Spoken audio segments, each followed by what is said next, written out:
My best friend called me crying and said that my boyfriend was obsessed with her. So I woke her up from her delusion. Me and Jasmine had been best friends since middle school when she moved from Arizona and didn't know anyone. I introduced her to my friend group, helped her catch up in classes, and we became inseparable. We went to different colleges but stayed close, talking every day and visiting each other monthly. After graduation, we both moved back to our hometown and got apartments 10 minutes apart. That's when I started dating Alex. Alex worked at the engineering firm downtown, and we met through my cousin's birthday party. He was shy, funny, and genuinely kind. Jasmine was happy for me at first, saying it was about time I found someone decent after my string of terrible relationships. She'd come to our movie nights, join us for dinner, and everything was normal for about 4 months. Then Jasmine started acting weird. She'd text me after hanging out saying Alex kept staring at her. I'd laugh it off because Alex barely made eye contact with anyone besides me due to his social anxiety. She'd say he was finding excuses to sit next to her when we all went out. In reality, I always sat in the middle with Alex on one side and Jasmine on the other. She started dressing up more when she knew Alex would be around, wearing low-cut tops and asking if she looked good. Alex never noticed because he was usually showing me memes on his phone or talking about work. One night, Jasmine called me crying at 11 p.m. She was sobbing so hard I could barely understand her. She kept saying she was sorry and didn't mean for it to happen. I thought someone died. Finally, she managed to say that Alex was in love with her and she didn't know how to handle it. I asked what she meant. She said she'd been picking up on signs for weeks and it was killing her to keep this from me. I asked what signs. She said he always laughed at her jokes. He laughed at everyone's jokes because he was polite. She said he complimented her new haircut last week. He said it looked nice after she directly asked him 3 times if he noticed anything different. She said he texted her about my birthday gift ideas, which proved he was using me as an excuse to talk to her. I reminded her I literally asked him to text her because she was helping me plan the party. She said I was in denial and she could prove it. The next day, Jasmine showed up at my apartment with a whole presentation. She had analyzed Alex's social media likes and noticed he'd liked 5 of her photos in the past year. 5 photos out of hundreds she posted. She said his favorite coffee shop was near her gym, which meant he was hoping to run into her. His favorite coffee shop was there before she ever joined that gym. She said he mentioned her name 12 times at dinner last week. We were literally talking about her new job, so obviously her name came up. She started crying again, saying she never wanted to hurt me, but the heart wants what it wants. She actually said that. I asked if Alex ever told her he had feelings for her. She said he didn't need to use words when his actions were so obvious. I called Alex right there on speaker, asked him directly what he thought about Jasmine. He said she seemed nice, but kind of intense lately, and asked if she was okay. Jasmine grabbed my phone and told Alex he didn't need to hide anymore, that I knew about their connection. Alex asked what connection. She said the way he looked at her, talked to her, how he was always trying to be near her. Alex said he was confused and asked if Jasmine was drunk. She started yelling that he was gaslighting her and they both knew what was between them. Alex told me my friend needed professional help and hung up. Jasmine said his denial proved he was in love with her. 2 days later, Jasmine texted Alex saying I gave her permission to explore their feelings and asked him to meet her for coffee. Alex sent me the texts immediately and asked if Jasmine was having a mental breakdown. I confronted Jasmine and she said she was testing him to prove his feelings. She literally thought he'd jump at the chance to be with her. When he didn't respond to her follow-up texts, she said he was playing hard to get. She started showing up at his work during lunch. Security had to escort her out twice. She told the security guard she was Alex's girlfriend, and I was the crazy ex who wouldn't let go. The security guard called Alex to confirm, and Alex said he'd never dated her and to call the police if she came back. She joined his gym and would stand next to him on the treadmills. He switched gyms. She found out which one and joined that too. He started working out at home. She told our entire friend group that Alex was sending mixed signals and leading her on while staying with me out of pity. Most of them knew she was being insane, but a few started questioning things because she was so convinced. I had to show them the unhinged texts she'd sent both of us. The breaking point came when she showed up at Alex's parents' house during Sunday dinner. Alex's mom opened the door with her reading glasses still perched on her nose, looking at Jasmine with this confused smile that didn't quite reach her eyes. She asked how Jasmine knew their address since they'd only met twice before at casual dinners. Jasmine didn't answer, just pushed past her into the house saying she needed to talk to Alex without me there manipulating everything. I heard Alex's voice from the dining room getting higher and panicked, asking his mom what was happening. His dad's chair scraped against the floor as he stood up fast. I was still at my apartment when my phone buzzed with Alex's text that just said, "Help, she's here," and my stomach dropped because I knew exactly who he meant. Alex's dad walked into the entryway and told Jasmine in this firm voice that she needed to leave right now. Jasmine's eyes filled with tears, and she said she just needed 5 minutes to explain everything, that Alex had been secretly reaching out to her, and she couldn't keep pretending anymore. Alex's parents looked at each other with these worried faces because their son was literally backing away from Jasmine toward the kitchen. Alex's mom put her hand on his shoulder and asked if he was okay. Jasmine kept talking about signs and hidden messages, and how Alex's love for her was so obvious to everyone except his controlling girlfriend. Alex's dad repeated that she needed to leave, louder this time. Jasmine sat down on their couch like she lived there and said she wasn't going anywhere until Alex admitted his true feelings. I drove to Alex's parents' house going way over the speed limit, my hands shaking on the steering wheel. When I pulled up 10 minutes later, Jasmine was sitting on their front porch with her arms crossed. Alex's mom was standing by the door looking completely lost about what to do. Jasmine saw me get out of my car and immediately started talking to Alex's mom about how I'd been emotionally abusing Alex for months. She said I kept him away from his friends, monitored his phone, and made him feel guilty for having any life outside our relationship. Alex's mom looked at me like she was trying to figure out if any of this could possibly be true. I walked up the porch steps and Jasmine stood up, getting right in my face. She said Alex deserved someone who trusted him, someone who didn't need to control every second of his day. I could see the neighbors' curtains moving as people watched this scene play out on a quiet Sunday evening. I tried to keep my voice calm and told Jasmine she needed professional help. She laughed this bitter laugh and said that's exactly what manipulative people say when they're losing control. Alex's dad came outside with his phone in his hand and said he was calling the police. Jasmine's whole face changed and she screamed that I was the one who needed help, that my insecurity was so bad I had to invent this whole story about her being obsessed. She yelled about how I couldn't handle that Alex might have feelings for someone else, someone better. More neighbors came outside now, standing in their yards watching. An older man from across the street started walking over asking if everything was all right. Jasmine turned to him and said her boyfriend's crazy ex was harassing her. Alex appeared in the doorway looking pale and exhausted. The neighbor looked confused, asking Alex if he knew what was going on. 2 police cars pulled up about 5 minutes later. Jasmine immediately stopped yelling and wiped her face, switching to this calm, rational voice that made my skin crawl because it was so fake. She smiled at the officer and said there'd been a misunderstanding, that she came to visit her boyfriend and his parents overreacted. The officer asked who the boyfriend was, and Jasmine pointed at Alex. The officer walked over to Alex and asked directly if this woman was his girlfriend. Alex said no, he'd never dated her and she needed to leave. The officer asked if Alex wanted her here, and Alex said absolutely not. Jasmine's face did this thing where it just crumpled, like someone had reached inside and pulled all her bones out.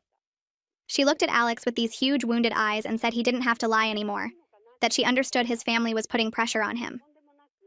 The officer asked Jasmine to come with him to her car. She stood up slowly, staring at Alex the whole time like she was waiting for him to change his mind. The officer had to physically guide her by the elbow because she kept stopping and turning back. When they got to her car, the officer talked to her for a few minutes while his partner took statements from Alex and his parents. Jasmine got in her car finally and started the engine.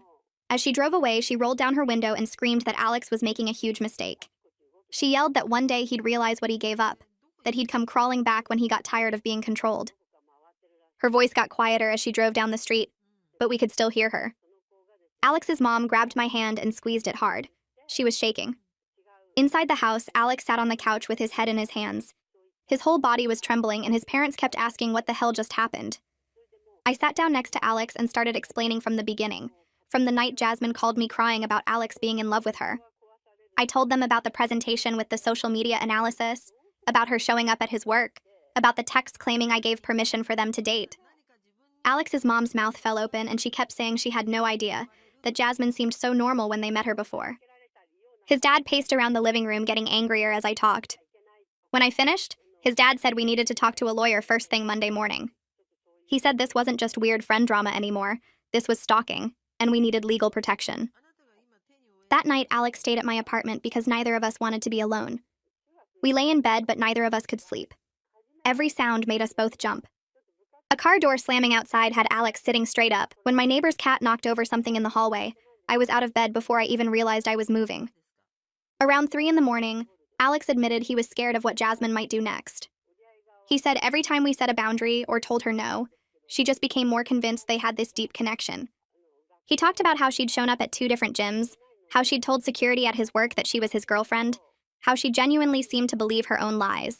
I realized we weren't dealing with a friendship problem anymore. This was a real safety threat, and we needed to treat it that way.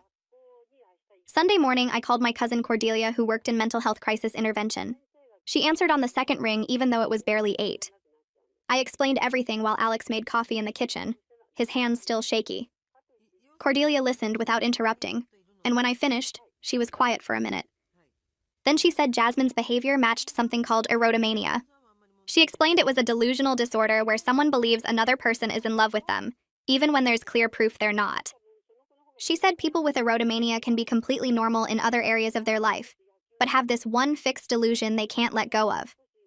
I asked if it was dangerous, and Cordelia's voice got serious. She said it could be, especially when the delusion gets challenged.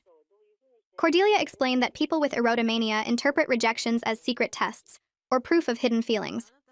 She said when Alex told Jasmine he wasn't interested, Jasmine's brain twisted that into evidence that he was forced to deny their connection. Every boundary we set, every time we said no, just made her more certain. Cordelia told us we needed to document absolutely everything from now on. Save every text, every voicemail, write down every incident with dates and times. She said we needed to stop all direct communication immediately, because any response, even telling her to stop, would feed the delusion. Most importantly, she said we needed legal protection right away. She used the word restraining order and said these situations could turn violent when the person's delusion got threatened enough. I looked at Alex standing in my kitchen doorway holding 2 mugs of coffee, and I saw real fear in his eyes. Monday morning, Alex's dad made a call to someone named Lincoln Abernathy before we even finished breakfast. He handed Alex the phone, and I watched Alex nod along, his jaw tight, saying yes sir and thank you about 6 times. When he hung up, his dad said Lincoln could see us at 10, and we should bring everything. I grabbed my laptop and Alex collected his phone while his mom packed the leftover police report and witness statements into a folder.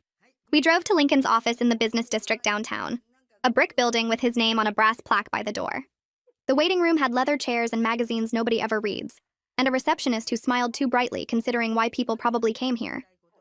Lincoln came out exactly at 10, a man maybe 50 years old wearing a suit that looked expensive but not flashy. He shook our hands with a firm grip and led us back to his office where he had a yellow legal pad already out on his desk. We sat across from him and I put my laptop between us while Alex set his phone down. Lincoln asked us to start from the beginning and explain everything, so I opened my laptop and pulled up the first weird text Jasmine sent me about Alex staring at her. Lincoln took notes while I talked, his pen moving fast across the yellow paper. I showed him the text where Jasmine said I gave her permission to date Alex, and Lincoln's expression got harder. Alex pulled up the messages Jasmine sent him directly asking to meet for coffee and the follow-up texts when he didn't respond. Lincoln read them twice, his mouth pressed into a thin line. Then Alex showed him the emails from his office security about the 2 incidents where they escorted Jasmine out, and Lincoln asked if he could photograph those with his phone. I found the police report from Sunday dinner on my laptop and turned the screen, so Lincoln could read the whole thing. He scrolled through it slowly, occasionally making small sounds in his throat that weren't quite words. When he finished reading, he sat back in his chair and looked at both of us with an expression I couldn't totally read. He said we had more than enough evidence for a restraining order, way more than most cases he saw. Then he said the word that made my stomach drop: criminal stalking charges. Lincoln explained that what Jasmine did met the legal definition in multiple ways: the workplace harassment, the residential trespassing, the repeated unwanted contact after being told to stop.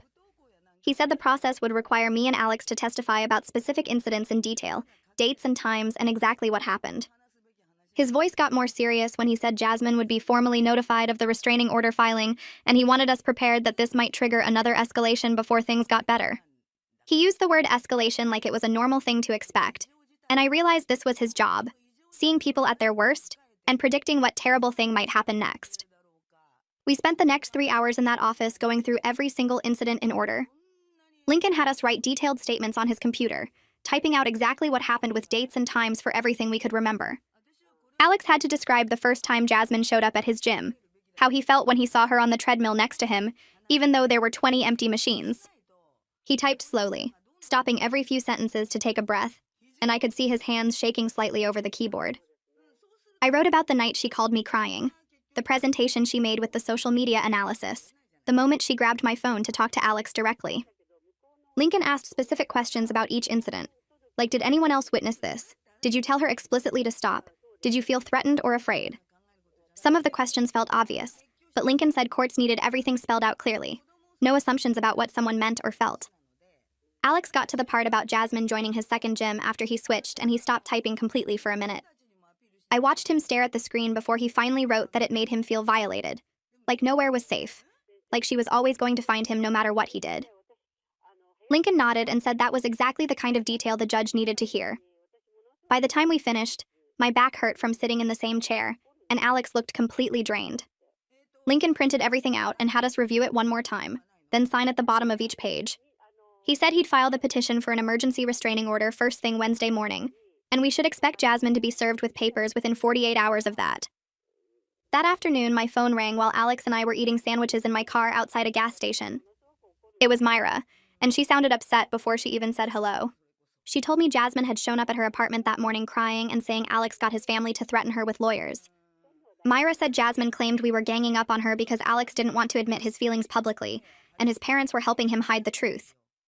I could hear the uncertainty in Myra's voice, like she was starting to question the version Jasmine had been telling everyone. She asked me directly if that was true, if Alex's family really threatened Jasmine. I told her no. Jasmine trespassed at their house during Sunday dinner, and they called the police, which was not a threat, but a legal response to someone breaking the law. Myra went quiet for a few seconds, and when she spoke again, her voice was different, smaller. She said she was starting to realize the version Jasmine told her might not be accurate. She mentioned little things that hadn't made sense, like how Jasmine said Alex texted her constantly but could never show the actual texts, or how the timeline of events kept shifting depending on when Jasmine told the story. I felt this mix of relief that Myra was finally questioning things and anger that it took this long, that Jasmine got to control the narrative for weeks while Alex and I dealt with actual stalking. I told Myra I would send her everything, all the evidence we just gave to Lincoln. I pulled over into a parking lot so I could focus and started forwarding screenshots of Jasmine's texts to Alex, the ones where she said I gave permission for them to date, the ones where she asked him to meet her after he'd already said no.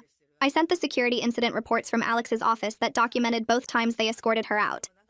I sent the police report from Sunday with the officer's notes about Jasmine refusing to leave the property and claiming she was there to talk to her boyfriend, which Alex had to correct by saying he'd never dated her. Myra didn't respond for almost 10 minutes, and I sat there watching the 3 dots appear and disappear on my phone screen. Finally, she called me back instead of texting. She said she felt sick that she doubted me, that she'd actually wondered if maybe I was being controlling or jealous like Jasmine suggested. She admitted Jasmine's story had inconsistencies, but her certainty made it believable, the way she could describe these elaborate scenarios with so much detail that it felt like they must have happened. Myra said she should have asked more questions, should have talked to me and Alex directly instead of just accepting Jasmine's version. I told her it was okay, even though part of me was still angry, because I understood how convincing Jasmine could be when she believed her own delusions so completely. Myra said 3 other friends from our group wanted to apologize and hear the real story directly from me. She suggested we meet at the coffee shop on Main Street the next day, somewhere public and neutral. I felt this weird mix of emotions, relief that they were finally listening, but also frustration that it took lawyers and police reports for them to take this seriously. I agreed to meet them at 2 in the afternoon, and after I hung up, Alex reached over and squeezed my hand. He didn't say anything, but I could see in his face that he felt the same complicated mixture of vindication and exhaustion. The next day, I walked into the coffee shop and saw Myra sitting at a big table in the corner with 3 other friends from our group. They all looked uncomfortable, shifting in their seats and not quite making eye contact when I first sat down. I opened my laptop and pulled up the timeline I'd created for Lincoln, every incident with dates and descriptions. I turned the screen so they could all see and started walking them through it chronologically. Their faces changed as they read, going from uncertain to shocked to horrified. When they got to the text where Jasmine claimed I gave her permission to date Alex, Myra actually gasped. She said Jasmine had told them Alex sent that message to Jasmine as a test, to see if she'd actually meet him, which was the complete opposite of reality. I showed them Alex's response where he forwarded Jasmine's message to me immediately asking if she was having a breakdown. One of the other friends, a girl named Sarah, put her hand over her mouth and shook her head.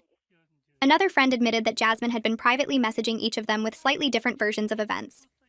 Sarah said Jasmine told her that Alex confessed feelings during a work event, but told Myra that he'd shown up at her apartment and told someone else that they'd been secretly texting for months.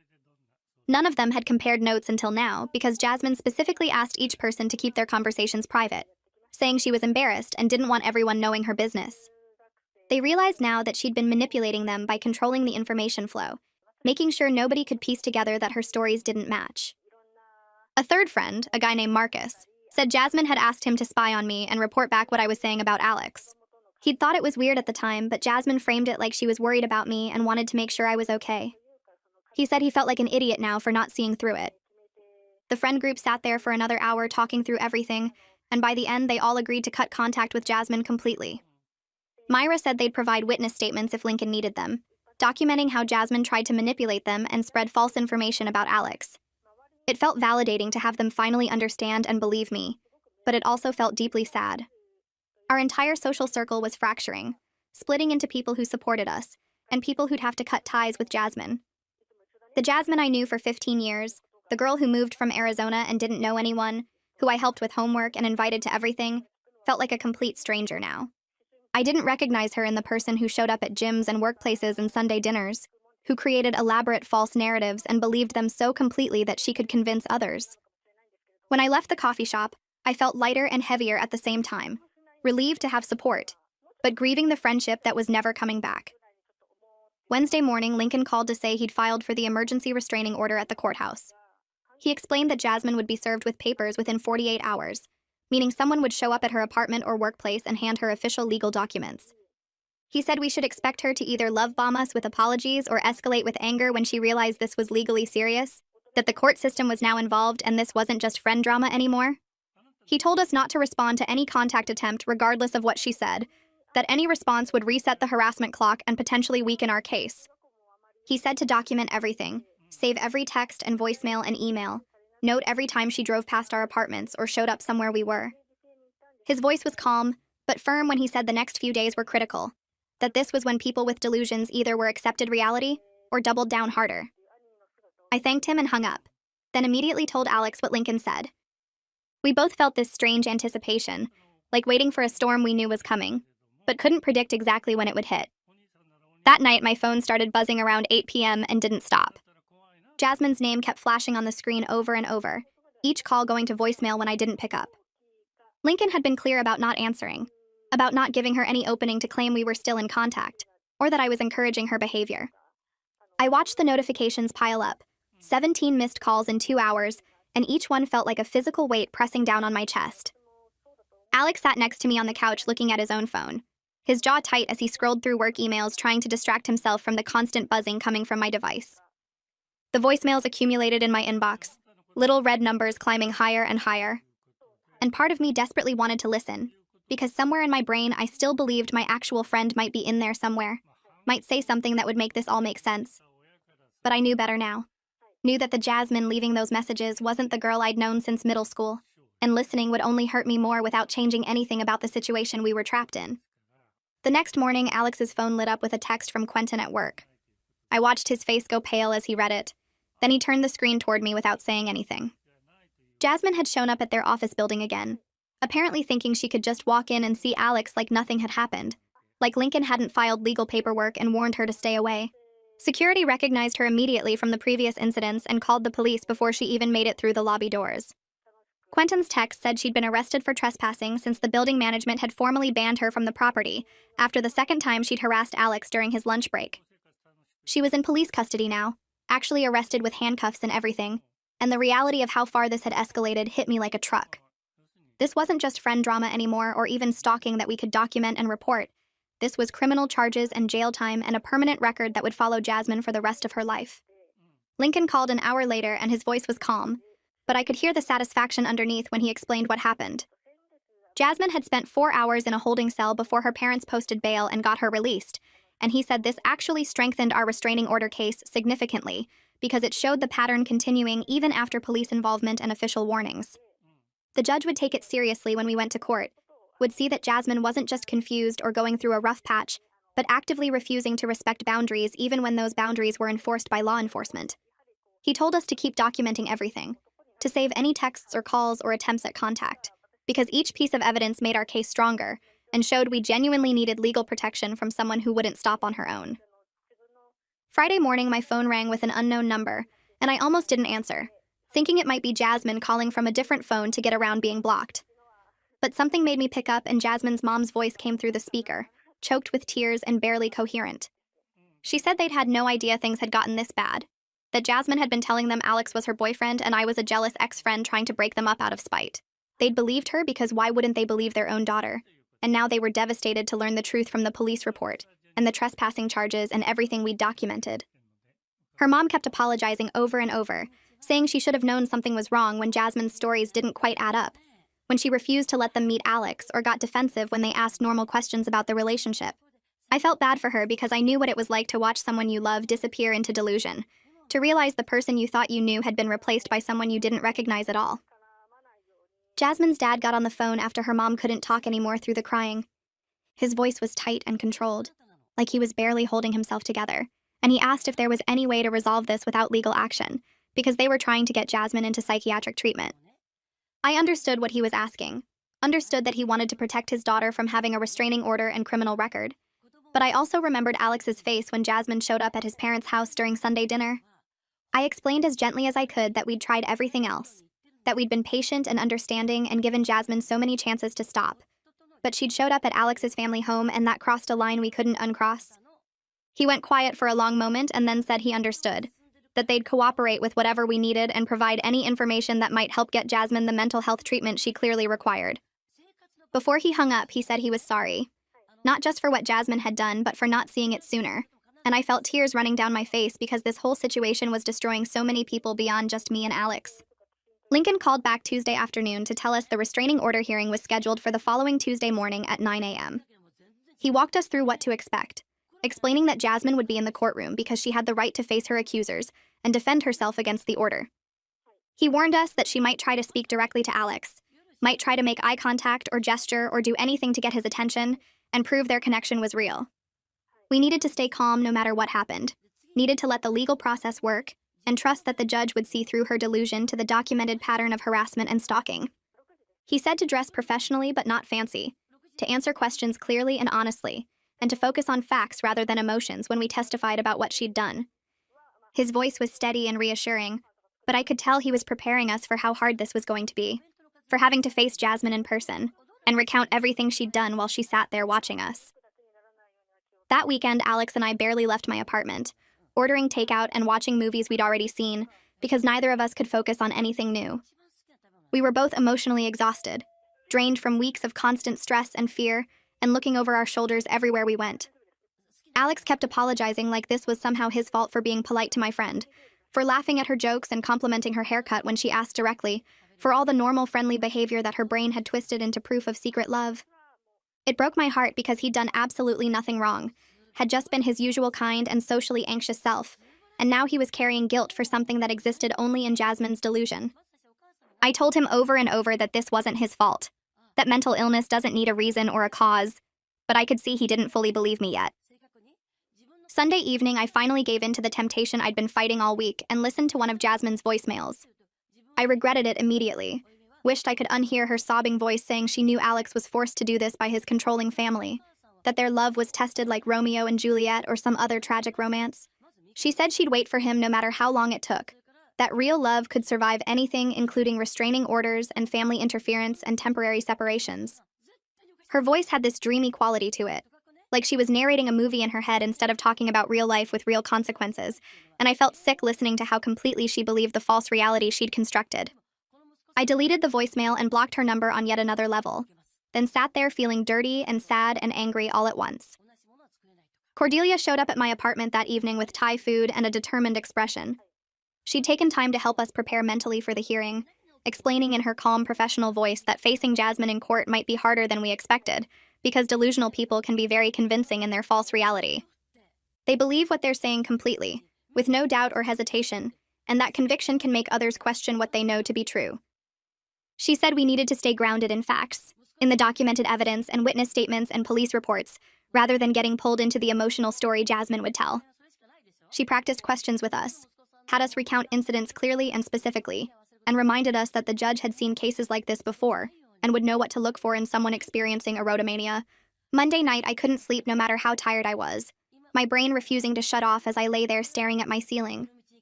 I kept thinking about middle school Jasmine who'd moved from Arizona and didn't know anyone, how scared and alone she'd looked that first day, until I invited her to sit with my friend group at lunch. I remembered helping her catch up in classes, introducing her to everyone, promising we'd always be friends no matter what because that's what best friends did. The grief of losing that person to mental illness hit me in waves, rolling over me until I was crying in a way I hadn't let myself since this whole nightmare started. Alex held me while I sobbed, not saying anything because there was nothing to say, and I mourned the friendship that had shaped who I was for 15 years, but would never exist again in any form I recognized. Tuesday morning, I woke up with my stomach in knots because today was the hearing, and I'd have to see Jasmine in person for the first time since that night at Alex's parents' house.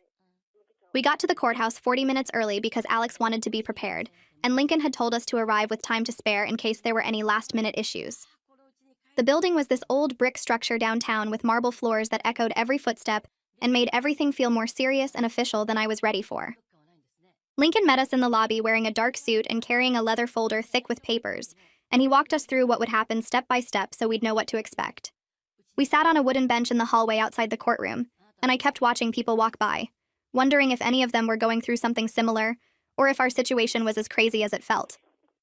Alex held my hand, and his palm was sweating, which made me feel slightly better, because at least I wasn't the only one who was nervous. At exactly 9:30, I saw Jasmine come around the corner with a woman in a gray pantsuit who must have been her public defender. Jasmine had curled her hair and was wearing a blue dress with heels like she was going to brunch instead of a restraining order hearing, and when she saw Alex, her whole face lit up with this hopeful smile that made my skin crawl. She looked at him like he was her boyfriend who she hadn't seen in weeks, and was so excited to finally be near again, completely ignoring the fact that we were literally in court because she wouldn't leave him alone. Alex squeezed my hand so hard it hurt and turned his body slightly away from her, and I could feel him shaking next to me. Jasmine's lawyer tried to guide her into the courtroom, but Jasmine kept looking back at Alex over her shoulder with that same dreamy expression, and I wanted to scream at her that this wasn't a romantic movie. This was real life with real consequences. We filed into the courtroom and sat at a table on the left side, while Jasmine and her defender sat on the right, and the whole time we were waiting for the judge, Jasmine kept stealing glances at Alex and smiling like they were sharing some private joke. The judge came in and everyone stood up, and she was this older woman with gray hair pulled back in a bun who looked tired and like she'd seen every kind of case imaginable. Lincoln stood up and started presenting our evidence in this calm, organized way that made everything sound even more disturbing when laid out chronologically.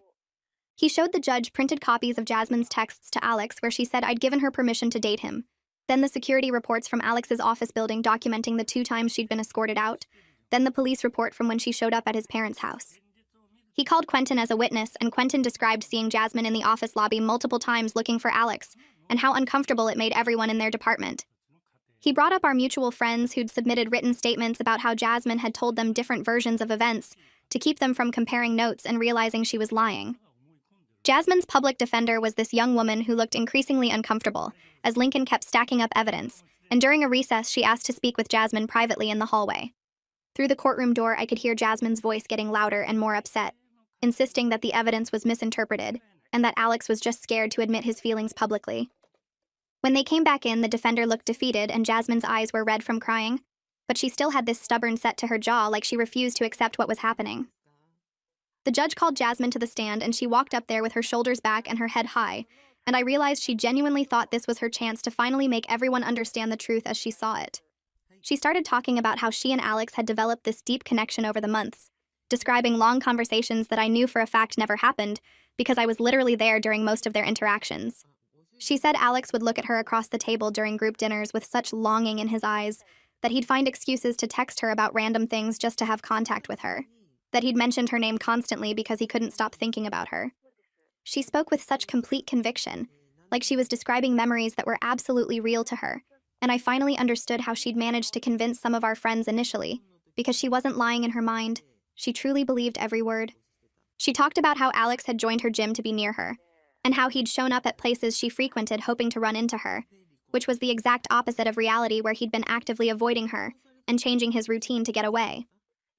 The judge was taking notes and her expression stayed neutral, but I saw her eyes narrow slightly.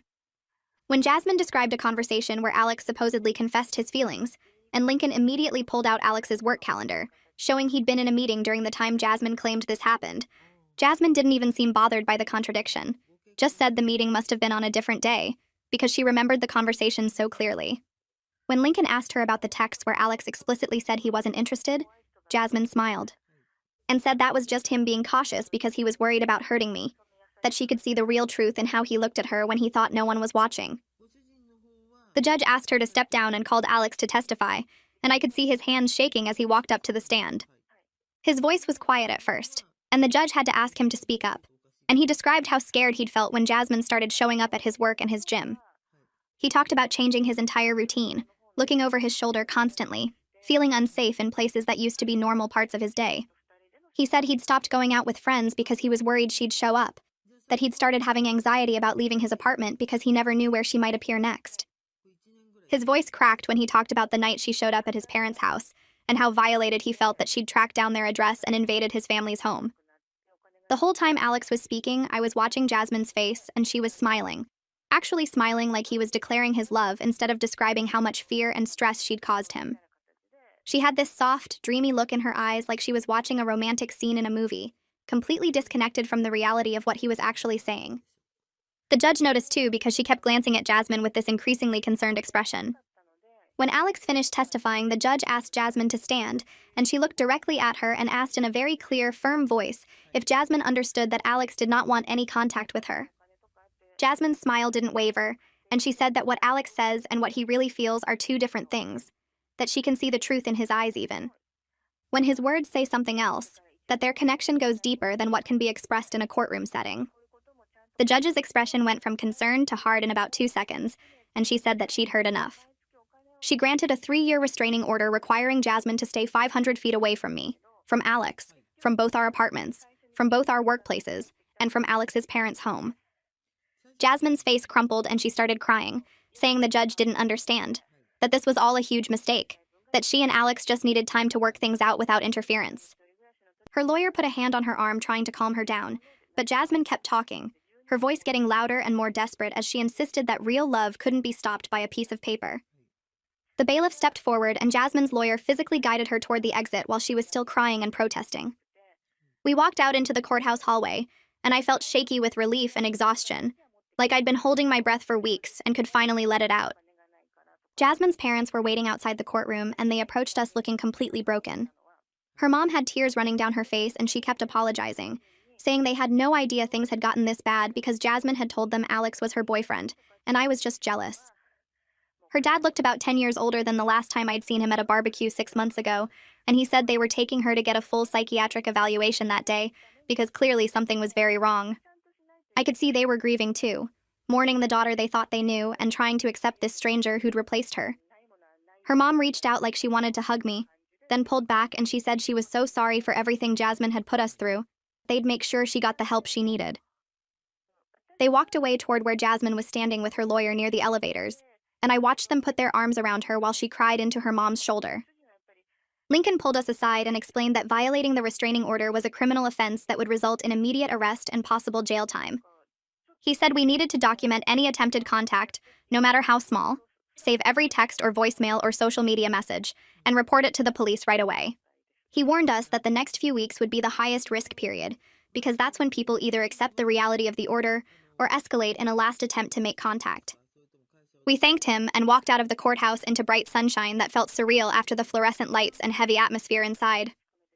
That night, Alex and I ordered Chinese food and sat on my couch in complete silence for almost an hour. We were both too exhausted to talk, and I kept replaying moments from the hearing in my head, seeing Jasmine's face when Alex testified about being scared, hearing her insist that she knew his real feelings better than he did.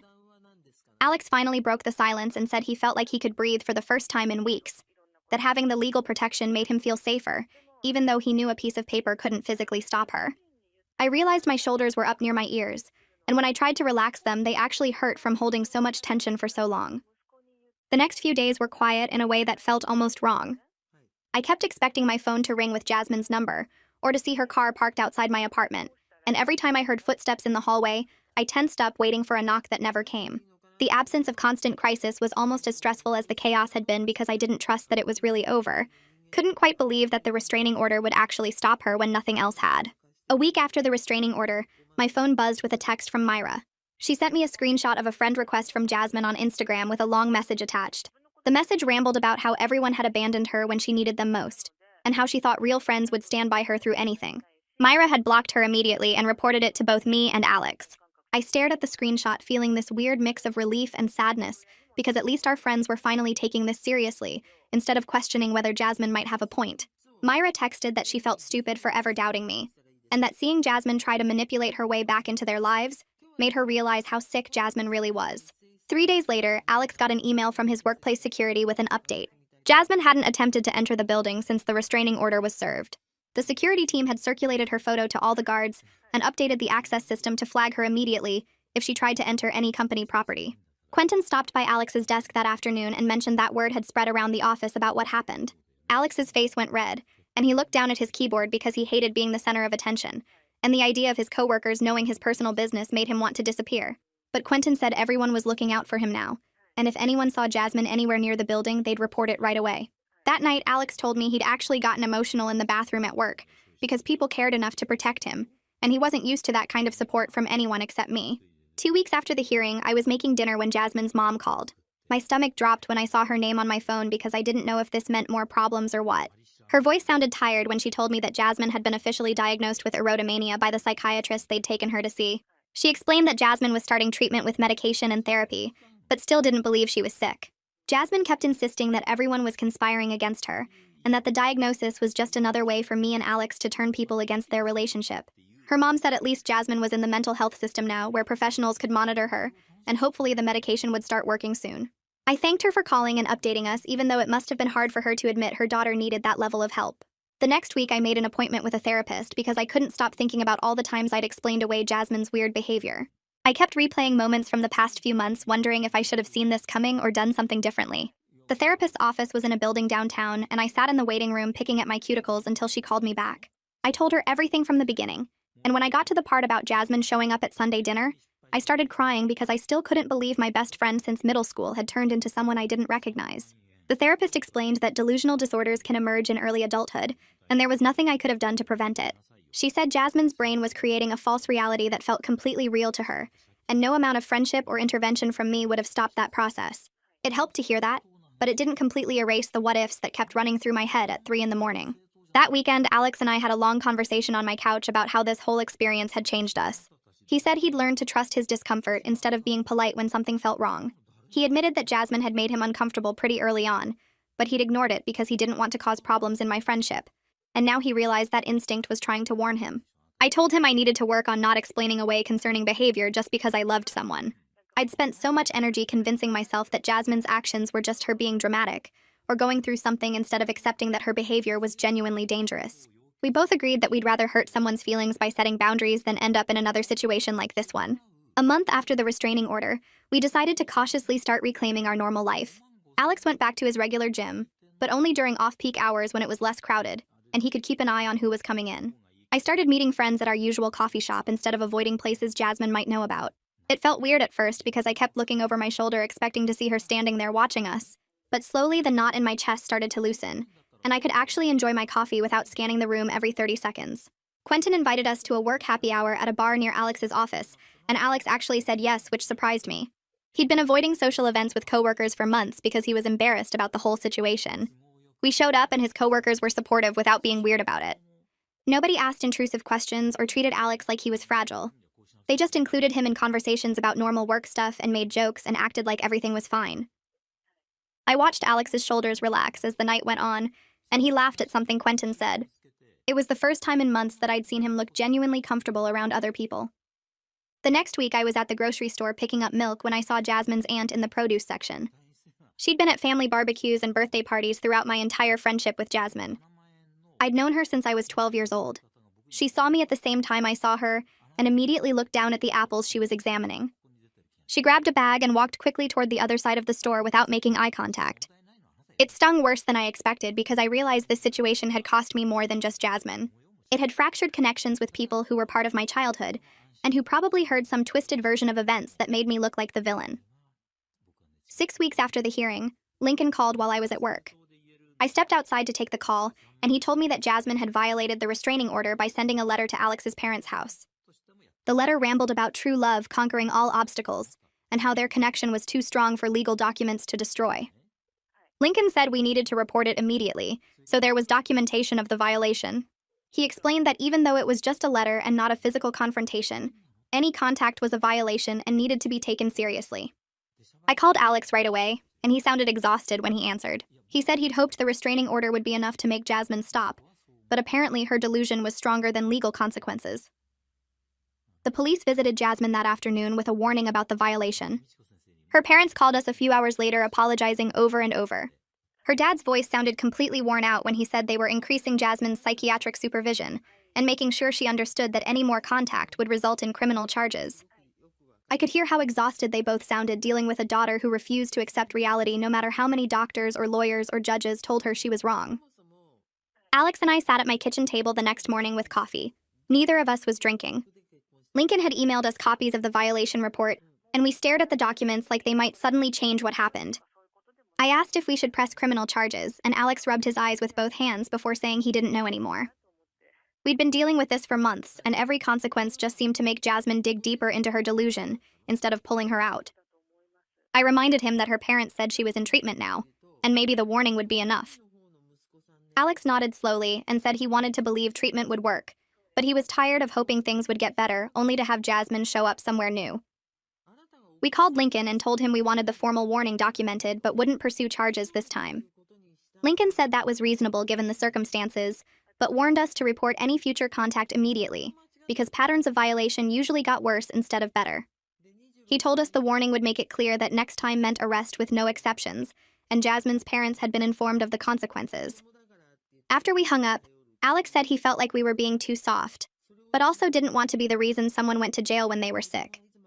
I understood exactly what he meant because I kept going back and forth between anger at what Jasmine put us through and sadness that my best friend's brain had broken in a way that destroyed everything. 2 months after the restraining order was granted, I was cleaning out my closet and found a shoebox full of old photos. I pulled out the stack and started flipping through pictures of Jasmine and me from high school. There was one from homecoming sophomore year, where we were both wearing terrible dresses and making silly faces at the camera.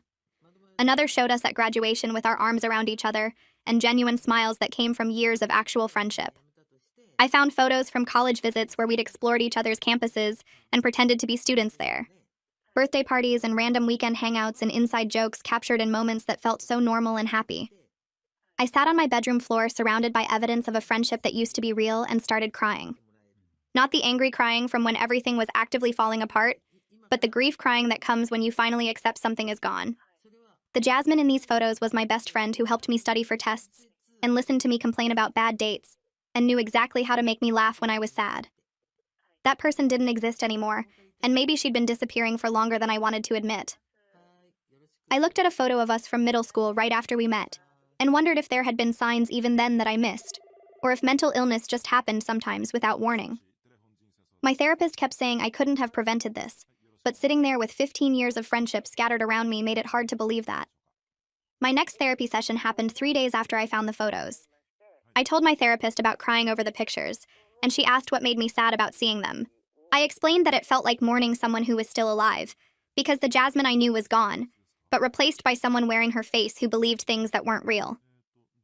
My therapist nodded and said, "Grief doesn't only happen when someone dies." She explained that I was grieving the loss of who Jasmine used to be, and the friendship we had, and that was completely valid even though Jasmine was still physically alive. I asked how I was supposed to grieve someone while also maintaining a restraining order against them, and she said those two things didn't contradict each other. She told me I could be sad about losing my friend while still protecting myself from the person she became. I could remember the good parts of our friendship while acknowledging that continuing any relationship now would be dangerous. She said holding both of those truths at the same time was hard, but necessary, and it didn't make me a bad person for choosing safety over loyalty to someone who couldn't respect boundaries. I left that session feeling like someone finally gave me permission to be sad without feeling guilty about the restraining order. I could miss who Jasmine was, and still know that keeping her away from us was the right choice. A week later, Alex and I were making dinner at his apartment when he told me something that surprised me. He said his anxiety had decreased a lot over the past few weeks, and he was sleeping through the night again instead of waking up at every sound. I realized I'd noticed him seeming more relaxed but hadn't connected it to the absence of constant threat. He explained that for months he'd been looking over his shoulder everywhere he went, checking his car for signs someone had been near it and dreading his commute because he never knew if Jasmine would be waiting somewhere. Now he could go to work without scanning the parking lot first. He could go to the gym without wondering if she'd show up on the treadmill next to him. He could visit his parents without worrying about finding her on their porch. I watched him chop vegetables with steady hands and realized how much tension he'd been carrying that I'd gotten used to seeing. His shoulders weren't hunched anymore, and he wasn't constantly checking his phone for notifications from unknown numbers. I told him I was glad he could breathe again, and he said it made him realize how much stress we'd both been living with for months. I hadn't thought about my own stress as much because I was focused on protecting him, but hearing him describe the relief of normalcy made me notice that I felt lighter too. We weren't jumping at shadows anymore, and that felt like getting part of our lives back. 3 months after the restraining order, I met up with Myra and 2 other friends from our group at a coffee shop. We'd been trying to rebuild our friendships after everything that happened with Jasmine, and it was slowly starting to feel normal again. Nobody mentioned Jasmine directly, but there was this understanding between us that we'd all learned something from missing the warning signs. Myra talked about a guy she'd been dating who gave her a weird feeling, and instead of ignoring it like she might have before, she asked direct questions and trusted her gut when his answers didn't add up. Another friend mentioned that she'd been reading about manipulation tactics because she felt stupid for believing Jasmine's different versions of events. I realized our entire friend group had been changed by what happened, and we were all more careful now about taking people at their word without evidence. We didn't talk about Jasmine much anymore because there wasn't anything new to say, and rehashing it just made everyone uncomfortable. But sometimes someone would reference something that happened before, and we'd all have this moment of shared understanding about how different things were now. Our group had settled into a new normal that didn't include Jasmine and probably never would again. It was sad in a way, but also felt stable and safe, and I was grateful these friends had stuck around after everything got messy. 4 days later, I got a text message from a number I didn't recognize. My stomach dropped before I even opened it because unknown numbers meant potential violation and more legal drama. But when I read the message, it was from Jasmine's mom using a new phone number. She said she wanted to update me on Jasmine's treatment and asked if I was willing to hear it. I called Alex before responding, and we decided together that hearing updates from her parents were different from contact with Jasmine herself. I texted back that I was willing to listen, and Jasmine's mom called me within minutes. Her voice sounded tired but also cautiously hopeful when she explained that Jasmine was responding to medication and starting to have moments of clarity. I asked what that meant, and she said Jasmine had stopped insisting that Alex was in love with her, which was huge progress even if it seemed like a small thing. She explained that Jasmine still struggled to accept full responsibility for what happened, and sometimes slipped back into thinking everyone was against her. But there were moments now where Jasmine acknowledged that her thoughts about Alex weren't based in reality, and that was more progress than they'd seen in months. I asked if Jasmine had said anything about me, and her mom paused before saying Jasmine remembered our friendship, but couldn't quite reconcile the person she remembered with the person who got a restraining order. I told her I understood and thanked her for the update. After we hung up, I felt this complicated mix of relief that Jasmine might be getting better, and sadness that even with treatment, she might never fully understand what she put us through. The following Sunday, Alex's parents invited us over for dinner. I felt nervous driving to their house because the last time we'd been there, Jasmine was sitting on their porch refusing to leave. But when we arrived, everything was calm and normal. His mom answered the door with a smile, and his dad was in the kitchen making Alex's favorite pot roast. We sat at the same dining room table where the crisis had happened months ago, but this time we talked about regular things like Alex's work, and his mom's book club, and plans for the holidays. His mom had made mashed potatoes exactly how Alex liked them, and there was apple pie for dessert. We laughed about silly things, and his dad told stories about Alex as a kid that made everyone crack up. The whole evening felt peaceful in a way that seemed almost miraculous after months of chaos and fear. When we were leaving, Alex's mom hugged me tight and whispered that she was glad we were safe now. Driving home, I realized how much I'd missed normal family dinners where the biggest stress was whether there would be enough dessert. The absence of crisis felt like the greatest gift anyone could have given us. 4 months after the hearing, Alex surprised me by suggesting we take a weekend trip to the beach. We hadn't left town since everything started with Jasmine because staying local felt safer, and we could respond quickly if something happened. But Alex said he was tired of letting fear control our choices, and he wanted to do something normal that couples our age did. I agreed immediately because I'd been craving a break from all the locations tied to the stalking. We drove 3 hours to a beach town neither of us had been to before, and checked into a small hotel near the water. Walking on the sand that first evening felt incredibly freeing, because Jasmine didn't know we were there and couldn't show up unexpectedly. We could just exist without constantly scanning our surroundings for threats. That night we had dinner at a seafood restaurant, and Alex seemed more relaxed than I'd seen him in almost a year. We talked about things that had nothing to do with restraining orders or court hearings or mental illness. We made plans for where else we wanted to travel and what we wanted to do next summer. It felt like reclaiming our relationship from the shadow Jasmine's delusion had cast over everything. On our second day at the beach, Alex and I were walking along the shore when he stopped and turned to face me. The sun was setting behind him and his expression was serious but not worried. He said he'd been thinking a lot about our relationship and what he wanted for our future. I felt my heart speed up because serious conversations could go either direction. But then he smiled and said he wanted to move forward instead of letting what happened define us forever. He talked about maybe moving in together next year when my lease was up. He mentioned places he wanted to travel with me and things he wanted us to experience together. He said he was tired of making decisions based on fear and wanted to start building the life we actually wanted, instead of the one Jasmine's stalking had forced us into. I felt tears in my eyes, but good ones this time because I wanted all of those things too. We'd spent so long in survival mode that I'd almost forgotten we were supposed to be building something together. Standing there on the beach with Alex talking about our future felt like coming back to life after months of just trying to get through each day. Driving home from the beach on Sunday afternoon, I realized something had shifted inside me. For the first time in months, I felt actually excited about the future, instead of just relieved that each day passed without incident. The trauma of everything that happened would always be part of our story, and I'd probably always have moments of looking over my shoulder or feeling anxious when I saw someone who looked like Jasmine. But sitting in the car with Alex discussing which furniture we'd keep if we moved in together and debating whether we wanted a one-bedroom or two, I understood that what happened didn't have to be the whole story. We got to decide what came next, and that power felt significant after months of reacting to someone else's delusions. The restraining order still had over 2 years left, and Jasmine was still in treatment with an uncertain outcome. But Alex and I were building something that belonged to just us, and that felt like taking back control of our lives. 5 months after the restraining order started, my phone rang while I was making breakfast, and the caller ID showed it was her dad. My stomach dropped because we hadn't talked since the courthouse hallway, when he apologized for not seeing the signs sooner. I answered, and he sounded tired but less panicked than the last time we spoke. He told me he wanted to give me an update about how things were going with treatment. His voice was careful, like he was worried about upsetting me, but he said something had shifted in the past few weeks that felt significant. She had finally accepted that she needed professional help instead of insisting everyone else was wrong. He explained she was working with a psychiatrist who specialized in delusional disorders, and the doctor had her on medication that seemed to be helping. The progress was slow, and there were still bad days where old thought patterns came back, but she was starting to understand that what she believed about Alex wasn't based in reality. I stood there holding the phone and feeling this weird mix of relief and sadness because part of me had wondered if she'd ever get better. He said the psychiatrist explained it might take years of consistent treatment, and even then recovery wasn't guaranteed, but at least she was trying now instead of fighting everyone. I asked the question that had been sitting in my chest for months, whether she had said anything about me or our friendship. There was this long pause on the other end of the line, and I could hear him breathing.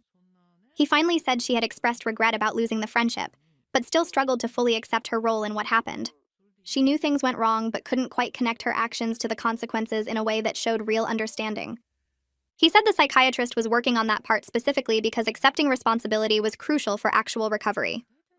His voice got quieter when he said maybe someday she'd be healthy enough to make real amends, but that was years away if it happened at all.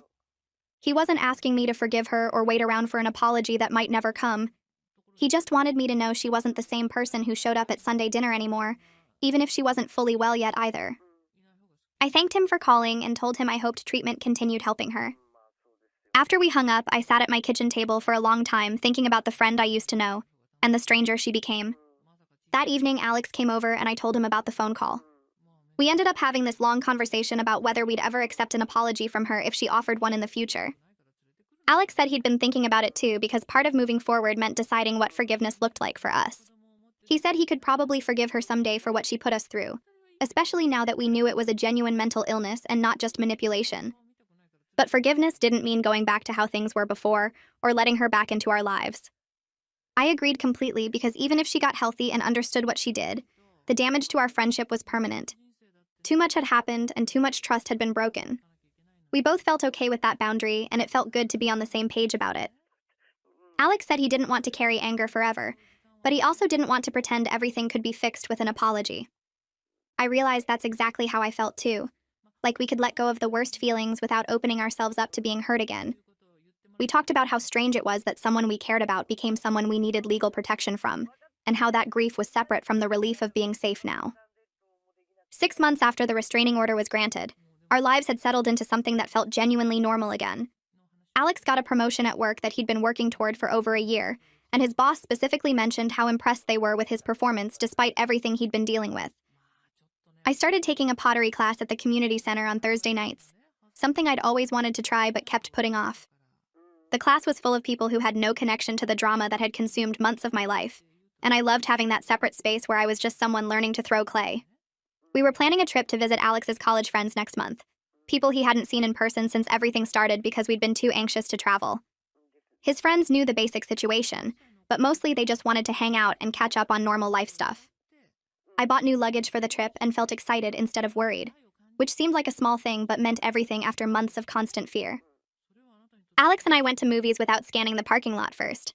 I met friends for coffee without that tight feeling in my chest, wondering if she'd show up. We existed in the world like regular people again instead of like targets waiting for the next incident. The restraining order still had 2.5 years left on it, and we'd been told through her parents that there had been no further violations since the letter incident. Her parents reported she was stable on medication and living with them while continuing intensive therapy 3 times a week. I felt sad about how everything turned out, because this wasn't the ending I would have chosen for a 15-year friendship. But I didn't regret protecting ourselves, and I didn't regret the restraining order. Sometimes caring about someone means accepting you can't fix them, and you have to prioritize your own safety. That's what I told my therapist, and she said it showed real growth in understanding healthy boundaries.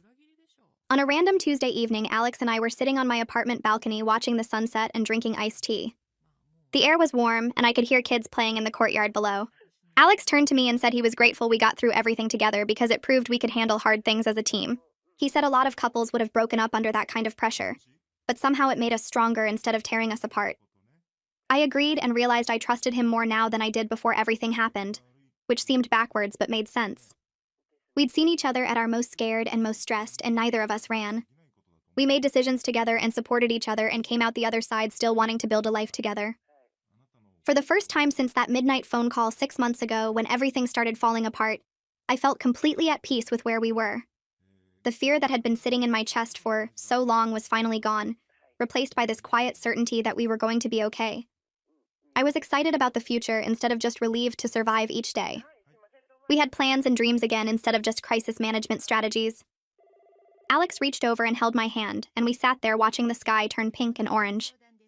I thought about how 6 months ago I couldn't have imagined feeling this calm or this hopeful. The trauma would always be part of our story, and I'd probably always have moments of looking over my shoulder or feeling anxious when I saw someone who looked like her from behind. But sitting there with Alex planning our trip and talking about maybe getting a dog next year and debating whether we wanted to move in together when my lease ended, I understood that what happened didn't have to define everything that came after. We got to write the next chapters ourselves, and that power felt significant after months of reacting to someone else's delusions.